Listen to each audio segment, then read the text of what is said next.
Et la petite musique de Guillaume Meurice, on l'attend. Ouais, alors je suis désolé, pas de politique aujourd'hui, là j'en ai plein le cul. Non mais c'est vrai, depuis lundi matin, tout le monde s'est révélé expert en géopolitique et en stratégie électorale. On vivait entouré de chercheurs au CNRS, on le savait pas, dis donc, ils sont partout, sur les réseaux sociaux, dans les bistrots, ça plus le FN au plus haut, non sans déconner. Vous voulez pas qu'on se barre, vive tout nu là sur une île? Oui, Dédé, je comptais sur vous là-dessus. Mais grave. Mais oui, allez à poil. Habillé alors. Non, à poil, en plus il en a à revendre des poils, Dédé. Alors attendez, parce que je dis pas qu'il faut se couper du progrès et des bienfaits, évidemment, du progrès. Alors, pour assurer le coup, je suis allé ce matin au fameux concours Lépine et j'ai rencontré plein d'inventeurs qui font la fierté de notre civilisation. Par exemple, sur notre île, si on a envie d'envoyer des cartes, j'ai l'homme qu'il nous faut, il a créé... La carte lumineuse solaire. La carte lumineuse solaire. Incroyable. Mais comment ça se passe, ça?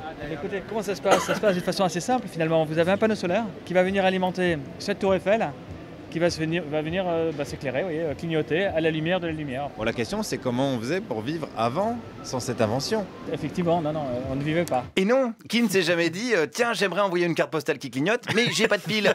Et on était bien emmerdés avant. Eh bien, rassurez-vous, cette époque d'obscurité est derrière nous. Je suis là aussi un petit peu pour apaiser la situation. Mais je sais ce que vous allez me dire. Vous allez me dire, sur notre île, est-ce qu'on pourra jouer à la pétanque? Eh ben oui, les amis. Mais pas avec n'importe quel matos. Un bâton pour récupérer les boules, muni d'un tube pour mesurer les écarts. Avec quoi? Avec un système de frein à l'intérieur pour empêcher le tube de retomber.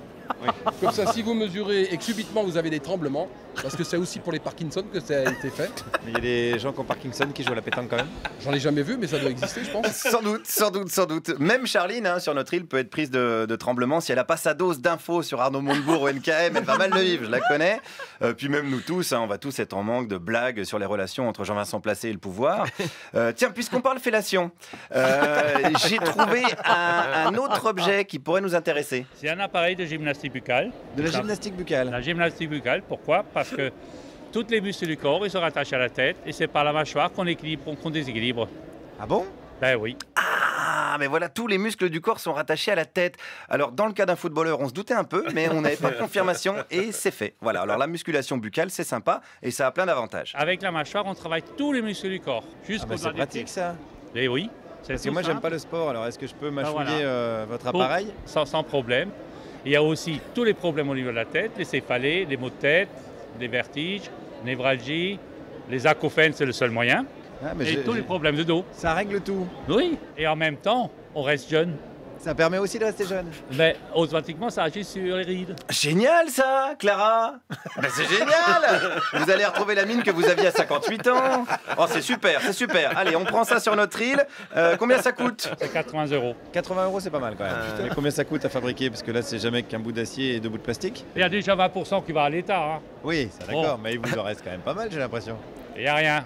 Il vous reste plus rien? Non, je fais pas de bénéfice. Ah bah merde, il a pris qui comme comptable, lui, Jérôme Kerviel? Bon, alors on va réfléchir quand même avant de prendre un crédit 7LM pour se défoncer la bouche.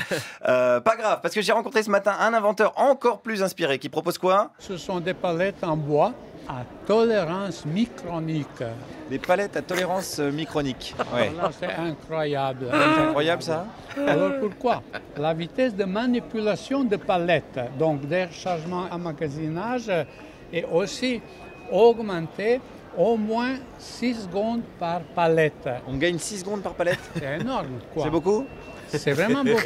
Pourquoi vous avez appelé ça à tolérance micronique? C'est pas tellement micronique. Ah ouais, d'accord. Non, bah alors, si c'est pas tellement micronique, ça sert à rien. C'est de la palette améliorée. Non, nous en ce moment, on est tolérance macronique, mais jusqu'au 8 mai. Seulement, faut pas exagérer. Mais j'ai dit pas de politique. Bon, alors c'est pas grave pour les palettes parce qu'on aura besoin surtout, ça vous le savez très bien, d'un moteur à propulsion toroïdale. Ah oui, ça évidemment, on le sait. Alors c'est un peu pointu, donc c'est le même inventeur. Il avait un petit schéma. Est-ce que vous connaissez l'adjectif toroïdal? Non. Là, il y a un mouvement circulaire, mais aussi longitudinal. D'accord, je vois. Ouais. Voilà. Alors, ce mouvement-là, les deux, sont utilisés pour faire pousser les pistons. C'est vraiment compliqué à la radio. Ça marche quand même? Non. Comment ça marche pas? C'est pour la première fois que nous le présentons, cette invention. Mais est-ce qu'elle a déjà été fabriquée? Est-ce qu'il y a un prototype?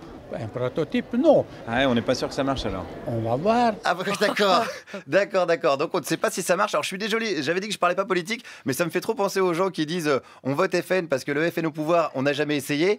Alors déjà c'est faux, hein, et dans plein de pays. Et est-ce que ces gens-là ont déjà essayé de se tirer une balle dans le tibia? Non, il faut essayer les gens, vous n'avez jamais essayé. Est-ce qu'ils ont déjà essayé de se tirer loin d'ici? Bah faites-le les gens. C'est vrai finalement, après tout, je vois pas pourquoi ce serait à nous de partir. Ouais, mais très bien. Guillaume Meurice, merci.